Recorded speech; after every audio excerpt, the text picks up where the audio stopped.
नमस्कार मित्रमंडळी, स्वागत आहे तुमचं आपल्या चॅनलवरच्या अजून एका नवीन व्हिडिओमध्ये। आजचा व्हिडिओ कोणत्या विषयावरती होणार आहे हे तुम्हाला सांगण्याची गरज नाही, कारण ऑलरेडी थंबनेलवरती आणि व्हिडिओच्या टायटलवरती तुम्ही ते पाहिलं असेल। देशाच्या एकूण लोकसंख्येमध्ये जवळजवळ 70% लोकसंख्या ही आपल्या शूद्र लोकांची, दलित, आदिवासी प्रवर्गातील लोकांची आहे आणि 3.5% लोकसंख्या ही ब्राह्मण प्रवर्गातील लोकांची आहे। तर आता विचार करा, 70% लोकसंख्या असलेल्या लोकांचा कब्जा जास्त असायला पाहिजे की 3.5% लोकसंख्या असलेल्या लोकांचा कब्जा न्यूज मीडियावरती जास्त असायला पाहिजे। तर द प्रिंटच्या रिपोर्टनुसार जवळजवळ 88% भागावरती हा ब्राह्मण प्रवर्गाचा कब्जा आहे, म्हणजे 3.5% लोकांचा कब्जा 88% भागावरती आहे। याच्या उलट 70% लोकसंख्या असलेल्या दलित प्रवर्गाचा कब्जा फक्त 4% भागावरती आहे, म्हणजे कुठे 88 आणि कुठे 4, किती डिफरन्स आहे। आता एवढ्या भागावरती त्यांचा कब्जा होतो म्हणजे हे असंच शक्य झालं नाही, याच्या मागे पण काही कारणं असणार।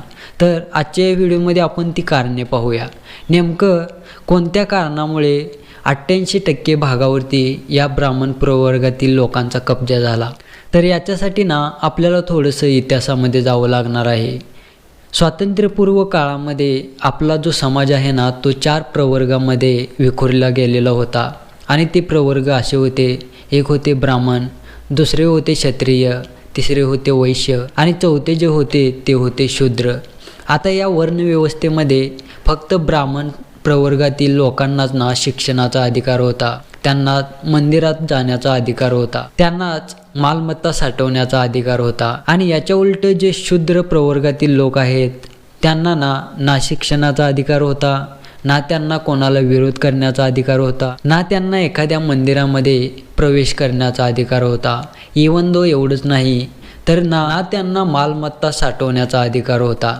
जसं मी तुम्हाला सांगितलं, ब्राह्मण वर्गातील लोकांनाच फक्त शिक्षणाचा अधिकार होता, त्यामुळे जो दलित शूद्र प्रवर्गातील लोक आहेत ना, ते शिक्षणापासून वंचित राहिलेले होते आणि त्यांना शिक्षणापासून वंचित ठेवण्याचे प्रयत्न जवळजवळ 5000 वर्षापासून चालू होते। आता आपण तेवढ्या पूर्वी तर जायला नको, आपण सुरुवात करूया छत्रपती शिवरायांच्या हिंदवी स्वराज्यापासून।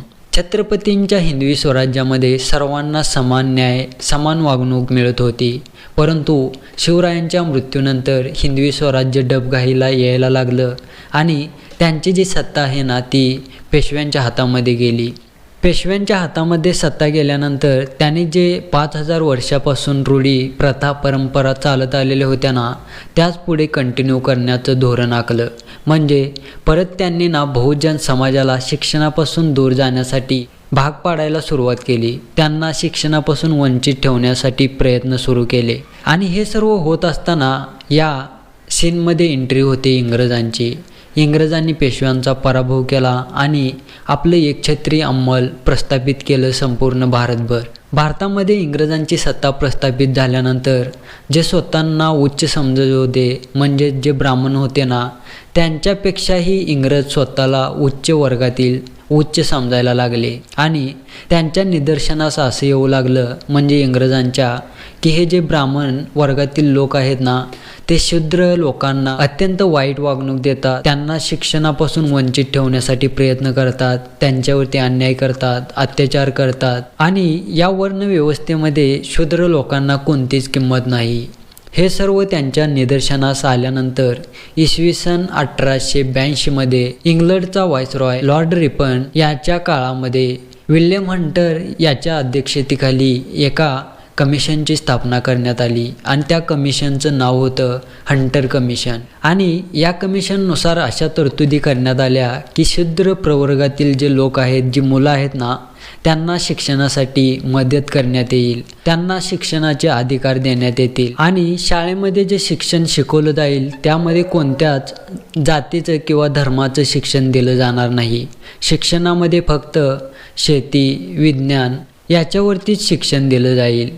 आणि या सर्वामुळे बदल असा झाला की बहुजन समाजातील जे लहान मुलं होते ना, त्यांना त्यांच्या आईवडिलांनी शाळेमध्ये पाठवण्यास सुरुवात केली. आता हंटर कमिशनच्या पहिलं पण महात्मा ज्योतिराव फुले, सावित्रीबाई फुले असतील यांनी ना दलित समाजातील मुलामुलींना शिक्षणाचे अधिकार प्राप्त करून देण्यासाठी प्रयत्न केले आणि त्यांचे प्रयत्न ना यशस्वी पण ठरले.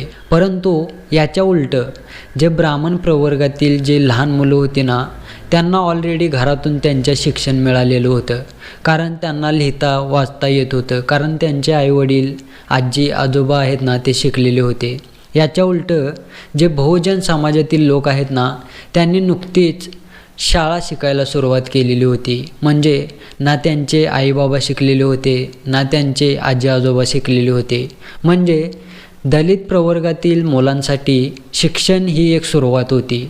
परंतु याच्या उलट जे ब्राह्मण प्रवर्गातील जी मुलं होती ना, ती ऑलरेडी शिकलेली होती. आणि हे सर्व होत असताना इंग्रजांच्या विरोधात भारताला स्वातंत्र्य मिळण्यासाठी वेगवेगळ्या चळवळी सुरू झाल्या आणि भारत स्वातंत्र्य झाला. भारत स्वातंत्र्य झाल्यानंतर सुशासन प्रशासन चालवण्यासाठी चांगल्या शिकलेल्या लोकांची गरज होती. आणि ऑब्वियसली ब्राह्मण वर्गातील जे लोक होते ना, ते ऑलरेडी शिकलेले होते. याच्या उलट जे बहुजन वर्गातील लोक होते ना, त्यांनी फक्त जस्ट सुरुवातच केलेली होती शिकण्याची. त्यामुळे ऑब्वियसली जास्त नोकऱ्यांना ब्राह्मण प्रवर्गातील लोकांना मिळाल्या आणि याच्या उलट जो बहुजन अशिक्षित वर्ग होता ना, तो तसाच राहून गेला. आता जास्तीत जास्त नोकऱ्या या ब्राह्मण वर्गाला मिळालेल्या होत्या आणि त्यांनी ना न्यूज मीडियामध्ये काम करण्यास सुरुवात केली. न्यूज मीडियामध्ये काम करत असताना त्यांच्या ज्या पोस्ट होत्या ना, त्या वाढत गेल्या. पोस्ट वाढत जात असताना त्यांनी ना पुढे स्वतःच्या न्यूज चॅनेलची बातमीपत्रांची त्यांनी सुरुवात केली. आणि त्या बातमीपत्रासाठी काम करण्यासाठी किंवा त्या न्यूज चॅनेलसाठी काम करण्यासाठी जे वार्ताहर लागणार होते ना, ते पण त्यांनी ब्राह्मण प्रवर्गातील लोकांनाच निवडले.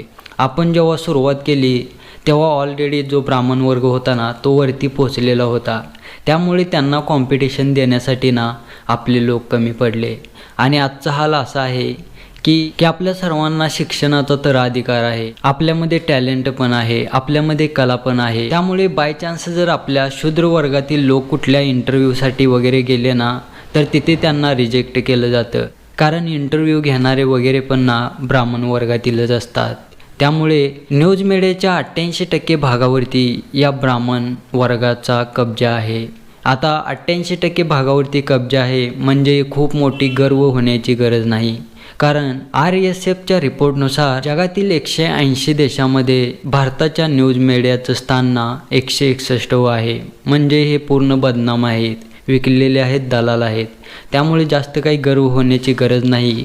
परंतु आपल्या बहुजन वर्गाला विचार करण्याची गरज आहे की आपली 70% लोकसंख्या असताना आपला फक्त 4% भागावरतीच कब्जा कसा आहे. आपल्याला प्रयत्न करायला पाहिजे समाजाला जागृत करण्यासाठी आणि वेगवेगळ्या उच्च पदावरती झेप घेण्याची तयारी, झेप घेण्याचे प्रयत्न आपल्याला करायला पाहिजेत. तर तुम्हाला समजलं असेल ॲक्च्युली 88% भागावरती त्यांचा कब्जा कसा झाला आणि त्याची कारणं पण मी तुम्हाला सांगितली. तर चला भेटूया आपण पुढच्या एका नवीन व्हिडिओमध्ये. तोपर्यंत स्वस्त राहा, मस्त राहा, मजेत राहा आणि चॅनलवरती नवीन असाल तर चॅनलला सबस्क्राईब करून ठेवा.